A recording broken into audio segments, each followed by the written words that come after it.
ദൈവനാമത്തിന് മഹത്വം ഉണ്ടായിരിക്കട്ടെ. വലിയ നോമ്പിൻ്റെ 7-ാമത്തെ ദിനം, കാൽവറിയിലേക്കുള്ളതായ നമ്മുടെ യാത്രയുടെ 7-ാമത്തെ ചവിട്ടുപടിയും നാം ചവിട്ടിക്കഴിഞ്ഞു. ഇനിയും ഏറെ സഞ്ചരിക്കുവാനായിട്ടുണ്ട്. ഈ യാത്രകളിൽ നാം ദൈവത്തിന് ഒന്നാം സ്ഥാനം നൽകുന്നുണ്ടോ എന്ന് നാം ഒന്ന് ചിന്തിക്കണം. ഇന്നത്തെ നമ്മുടെ അല്പസമയത്തെ ചിന്തയ്ക്കും ധ്യാനത്തിനുമായി തിരഞ്ഞെടുത്തിരിക്കുന്ന വേദഭാഗം വിശുദ്ധ മത്തായി എഴുതിയ സുവിശേഷം 6-ാം അധ്യായം 33-ാമത്തെ വാക്യം. Gospel according to Saint Matthew chapter 6 verse 33. മുമ്പേ അവൻ്റെ രാജ്യവും നീതിയും അന്വേഷിപ്പീൻ, അതോടുകൂടെ ഇതൊക്കെയും നിങ്ങൾക്ക് കിട്ടും. മുമ്പേ അവൻ്റെ രാജ്യവും നീതിയും അന്വേഷിപ്പീൻ, അതോടുകൂടെ ഇതൊക്കെയും നിങ്ങൾക്ക് കിട്ടും.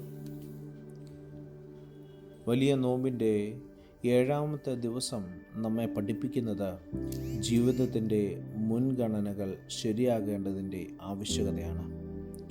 മനുഷ്യജീവിതം പലതരം ആശങ്കകളാൽ നിറഞ്ഞതാണ്.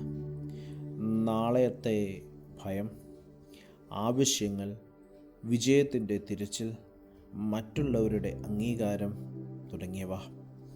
ഈ എല്ലാത്തിൻ്റെ ഇടയിലും നമ്മൾ പലപ്പോഴും ദൈവത്തെ പിന്നിലേക്ക് മാറ്റുകയാണ്. എന്നാൽ യേശു കർത്താവ് നമ്മെ ഓർമ്മിപ്പിക്കുന്നു, ആദ്യം ദൈവരാജ്യം നാം അന്വേഷിക്കണം.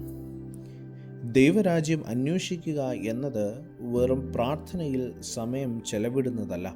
അത് ജീവിതത്തിൻ്റെ എല്ലാ മേഖലകളിലും ദൈവത്തെ ഒന്നാമതായി വയ്ക്കുന്നതാണ്. നാം തീരുമാനങ്ങൾ എടുക്കുമ്പോൾ ദൈവത്തിൻ്റെ ഇഷ്ടം അന്വേഷിക്കുക. നമ്മുടെ വാക്കുകളും നമ്മുടെ പ്രവൃത്തികളും ദൈവത്തെ മഹത്വപ്പെടുത്തുന്നവ ആയിരിക്കണം. മറ്റുള്ളവരോടുള്ള സ്നേഹത്തിലും മറ്റുള്ളവരോടുള്ള സേവനത്തിലും ദൈവരാജ്യത്തെ നാം പ്രകടമാക്കുക. വലിയ നോമ്പ് നമ്മെ ചോദ്യം ചെയ്യുകയാണ്, പ്രിയമുള്ളവരെ. ഞാൻ എന്തിനാണ് ജീവിക്കുന്നത്? എൻ്റെ ജീവിതത്തിൻ്റെ കേന്ദ്രം ആരാണ്? ലോകത്തിലെ കാര്യങ്ങൾ താൽക്കാലികമാണ്. എന്നാൽ ദൈവത്തിൽ നിക്ഷേപിക്കുന്ന ജീവിതം നിത്യഫലം നൽകുന്നു. നമ്മുടെ ഹൃദയം ദൈവത്തിൽ കേന്ദ്രീകരിക്കുമ്പോൾ ആശങ്കകൾ കുറയുകയും വിശ്വാസം വളരുകയും ചെയ്യും. ദൈവം നമ്മുടെ ആവശ്യങ്ങൾ അറിയുന്നവനാണ്. അവനെ ഒന്നാമതായി നാം വയ്ക്കുമ്പോൾ അവൻ നമ്മുടെ ജീവിതത്തെ നയിക്കുകയും അനുഗ്രഹിക്കുകയും ചെയ്യും. വലിയ നോമ്പിൻ്റെ ഈ 7-ാം ദിവസം നമുക്ക് നമ്മുടെ ജീവിതം വീണ്ടും ദൈവത്തിൻ്റെ കരങ്ങളിൽ സമർപ്പിക്കാം. അവൻ്റെ രാജ്യം നമ്മുടെ കുടുംബങ്ങളിലും ജോലികളിലും ബന്ധങ്ങളിലും പ്രതിഫലിപ്പിക്കണമേ എന്ന് നമുക്ക് പ്രാർത്ഥിക്കാം. കണ്ണുകളെ അടയ്ക്കാം, ഒരു നിമിഷം പ്രാർത്ഥിക്കാം.